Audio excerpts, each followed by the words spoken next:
As soon as I stopped, I wailed. Why did you make me do that? I was talking to Clara, but Amy looked at me in satisfaction.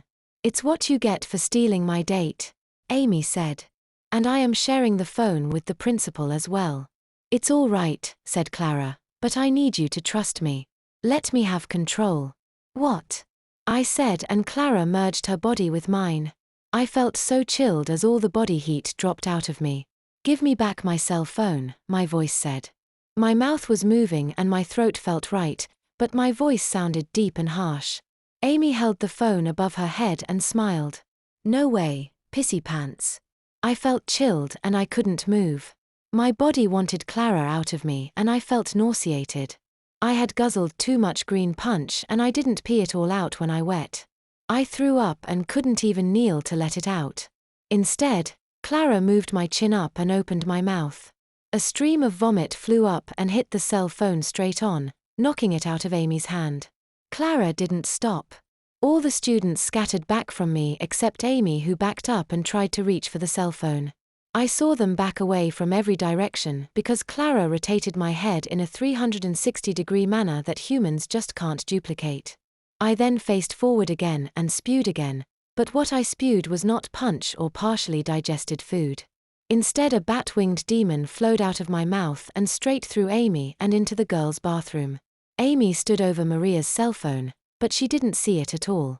Instead, a second puddle of pee was forming on the floor underneath Amy. A smell wafted into the air as well, and Amy stood in shock. The demon flew into me, she shuddered out. I turned and bowed to the rest of the students in the audience and smiled, then turned to Amy and leaned down and snatched my cell phone and examined it. It wouldn't turn on. Amy, you peed on my cell phone. Now it won't turn on. I wasn't really possessed. It's just special effects because I wanted to win the costume contest. I turned and looked at Robbie. I need some more punch. I changed the pitch of my voice to sound demonic. This voice makes my throat dry. He put his arm on my back and guided me to the punch bowl. We then had time for one more dance. The song was Monster Mash, and Robbie and I danced to the Monster Mash together. His hands in mine felt good and warm and I wanted to hold them forever. It was the first Halloween that I actually was not annoyed by the song. The song ended and we went to sit at a table.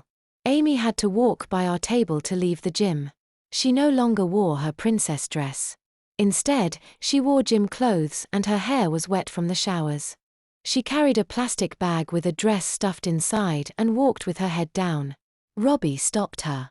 This ends now, Amy. I don't want to be with someone that treats others like you treated Maria. We are done. Fine, she said. She looked at me. You just stay away from me, Demon and Robbie. I need someone who is more supportive than you have been. She stormed out. The mic squealed and the student class president took the stage. All right, fellow classmates, everyone voted and the best boy costume and thus Halloween king is Robbie. He hobbled up with his Walker and Tony Romo shirt and let the class president crown him king. He waved to me from the stage. And the best girl costume and Halloween queen is… Well, let's put it this way, who else had a costume that made our head cheerleader Amy wet and mess herself? Maria, come up here and get your crown.